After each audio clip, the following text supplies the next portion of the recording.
Zakat pithokpa matamda zakat ki niyat tauba tangai fade. Lairaba singda zakat piba matamda natragana wakil da sinnaba matamda natragana mahaki leiriba mal sing adudagi zakat ki damakta mal lauthokpa matamda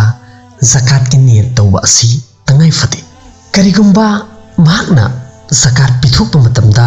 zakat ki niyat taudaba oiraba amasung kona madugi niyat tauba oiraba amasung zakat ki mal adu lairaba adugi manakda yauhraba tawtaba hausi mahakna madudagi kharcha amata tawdriba oiraba adu oirabadi zakat adu oiragani. Aduga karigumba lairaba adugi manakda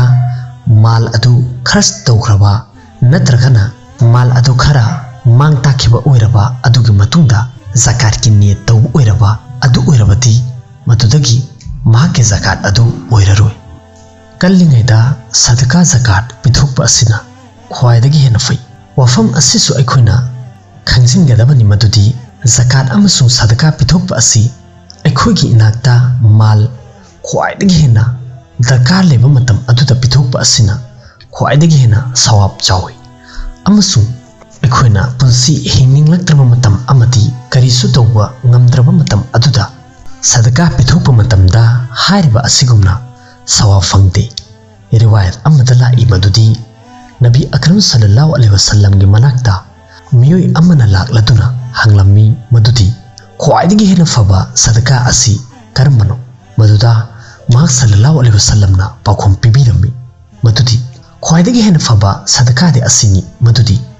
nahakna kallingai matamda sadaka pithokliba amasung nahakki thamoida malgi apam leiriba oiraba amasung lairagani haibagi akiba leiba matam oiraba amasung mal amadi ina khungani haibagi nahakunda thajaba leiriba adudani amasung madubu thengthanganu nahaki thawai adu chalamdagi matam yausillaklaba matam adu fawba hairiba matam aduda nahakna asumna hairaba madudi fulana adugi damakta masini aduga fulana adugi damaktana maduni haina khabardar hauzikti mal sing adu fulana haibadi waris adugi damakta oikre haibadi siramdagi matamdadi wirasatki matung ina hairiba mal sing adugi hak oiriba adu makoina mal sing adu fangdragani amasu miyoi aduna mahaki masagi mal adudagi ikhtiyar amata leiraroi tawbutabu zakat pithokpham adugi wakhal tawraduna zakat pithoknaba hotnagadabani hairiba asigi matangda maru oiba masail sing mathangi video da laklagani.